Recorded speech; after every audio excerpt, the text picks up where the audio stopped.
There's a few places you might not want to plan for your next beach vacation. If you're not looking to disappear, that is. Or looking to break the law, because these are forbidden islands. Let's get into it. Starting off our list today, I'm gonna do it, you guys. It's North Sentinel Island, which if you've been with our channel for a while, you've 100% heard of. But what you might not have heard of is that in 2018, an evangelical missionary named John Allen Chau actually made it to the shores of the island, but it did not go well. If you are new here or are unaware of what North Sentinel Island is, what it's all about, and why it's banned, here's the rundown. North Sentinel is a remote island located in India in the Bay of Bengal, and for the last 60,000 years, a small tribe called the Sentinelese have resided there. The island has been banned since 1956 after the government declared it both dangerous and protected. You see, not only could outside infectious diseases wipe out the entire Sentinelese population, the tribe is known to be incredibly hostile. A hostility demonstrated in 2018 when John Allen Chau decided to disobey the law and visit the island in the hopes to spread the word of God. He paid 2 fishermen to take him as close to the shore as they could, and then he canoed the rest of the way. The next day, those same fishermen witnessed Chau's body being dragged across the sand by the islanders before they buried him. Believe it or not, Chau had actually previously made 2 successful visits pretty close to the island, which he called Satan's last stronghold on Earth, to share the words of God, but it seems that by the 3rd visit, the islanders had had enough. Getting eaten, that's one way to disappear. And there's no better place to be eaten alive than Australia, home to all kinds of dangerous wild animals. And Fraser Island in Queensland is no exception. The beaches are gorgeous, but they aren't patrolled by lifeguards, so good luck if you get caught in one of the dangerous riptides. There are also tons of sharks in the area and box jellyfish, one of the most dangerous jellyfish species in the world. So, swimming here is not recommended. Even on land, you've got crocs and dingoes to deal with. Saltwater crocs in particular are pretty aggressive, and they're not shy about making their presence known in the island's estuaries and waterways. Dingoes may seem cute, I mean they are adorable, but they can get nasty, especially if you mess with them or leave food lying around, so you gotta make sure all your stuff is sealed up. Just take a look at this image of a dingo biting a woman's butt. Next up, we have Hashima Island in Japan, also known as Battleship Island. The island was first discovered in the 1800s, about 9 miles off the coast of Nagasaki, and in 1887, it was converted into a coal mining facility inhabited by over 5,000 individuals, which was a lot for the tiny island. In fact, at one time, they were considered to be the most densely populated place in the world. It was a booming business for the Japanese all the way up until 1974, when demand for coal dropped due to the rising popularity of petroleum, and the mine was shut down. Quickly, the entire population either moved back to Nagasaki or found somewhere else to go, and Battleship Island was declared a ghost town in both the figurative and literal sense. Many people believe that the Japanese prisoners forced to work on the island after World War II now haunt the island and its many abandoned buildings. For years, not a single soul was to enter the island, but eventually, due to a rise in civilian curiosity, it was opened up to the public for guided tours. So forbidden, maybe, but you still might not want to go. If you've ever wanted to go out like a Roman in Pompeii, then Whakaari, or the White Island, may be the place for you. It's New Zealand's most active volcano. The island is made entirely of hardened volcanic material that's built up over 150,000 years. The place is highly active. When it's not spewing out molten lava, it's continually releasing volcanic gas. There have been a good number of deaths on the island. There used to be sulfur mining up until the 30s, but 10 miners died when part of the crater wall collapsed, and from 1975 to 2000, the volcano was just continually erupting. There have also been eruptions in 2012, 2016, and a deadly one in 2019. There used to be guided tours of Whakaari, which came to an end after this incident.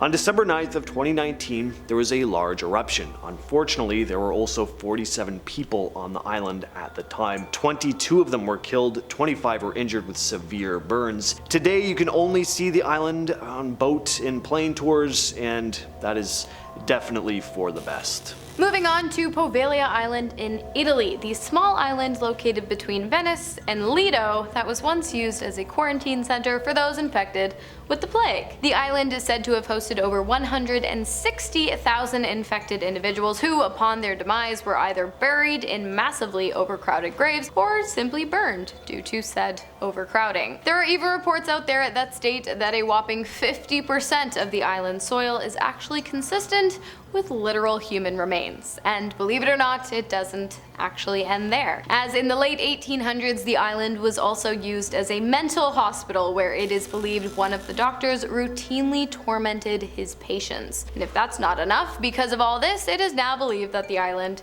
is extremely haunted, with some going so far as to say it is the most haunted place in the entire world. Reports of ghost sightings and hearing the screams of the deceased in the dead of night are by no means in short supply. And so in 1968, the Italian government decided it wanted absolutely nothing to do with the island, its smell of death, and all of its spooky baggage, and therefore they deemed it both banned and prohibited, forbidden, whatever you want to call it. You can take boat rides around the island, but you're not to step foot on it, and I think that's totally reasonable. It's really creepy. It's basically made of dead people. Komodo Island in Indonesia gets its name for a pretty obvious reason: all the Komodo dragons. You're not allowed to visit this island alone, but there are guided tours. You gotta be really careful here. Wandering off alone could spell your death, because Komodo dragons are not a lizard you wanna mess with. Along with crocs and gators, they're kind of the closest things we have to real-life dinosaurs. Komodo dragons, they can grow up to 10 feet in length. They have razor-sharp teeth, venomous saliva, and their diet consists of monkeys, boar, deer, goats, really just anything they can get their jaws on, and that includes humans. They're pure predators. Now, they don't attack humans often, but that's mainly because they have enough food to eat already. Between 1974 and 2012 though, there have been about 24 reported attacks on humans in Komodo National Park. Up next we have Fort Carroll, an abandoned military man-made island constructed in the 19th century prior to the Civil War. It sits just south of Baltimore, Maryland, in the middle of the Patapsco River, and although it was never finished, it was built as a defensive structure to protect the United States of America's most important ports. It was only halfway complete when the Civil War broke out. The walls were less than 15 feet high out of the planned 30, and only 5 weapons platforms were ready, and only 2 of those were armed. But the army was determined to make use of the island, and so they brought in about 30 cannons and fought from the base until torrential rains drove them away. The fort would be briefly used again in the Spanish War before being restricted from the public in 1958. It was supposed to be turned into a casino, but those plans were squashed, and seeing as it was once a military base, I wouldn't take any chances attempting to trespass. I mean, we all know what happened to that guy who tried to find the M cave in Area 51. I feel like you'll find yourself in one of those where'd he go kind of situations. The Farallon Islands in California are totally off limits because they have everything: sharks, radioactive waste, shipwrecks. They've earned the nicknames Islands of the Dead and the Devil's Teeth Islands for good reason. From 1946 to 1970, the sea around the islands was used as a dumping ground for radioactive waste. 47,500 containers or so of contaminated lab waste have been dumped in the area. Apparently most of the radiation has decayed by now, but I still wouldn't trust it. Plus, who knows what all that material did to the marine life. There have been a number of shipwrecks here over the years as well, dating back to 1921 when a US Navy tugboat disappeared along with all 56 crew on board. It was found in 2009 in the waters of the Farallon Islands. In 1941, a US Coast Guard flying boat struck part of the southeast Farallon Island, causing the aircraft to burst into flames and all 3 crew on board dying. The latest accident was in 2012 when a yacht capsized, killing 5 of the 8 passengers on board. So this is a place you'd want to look at from a distance, perhaps.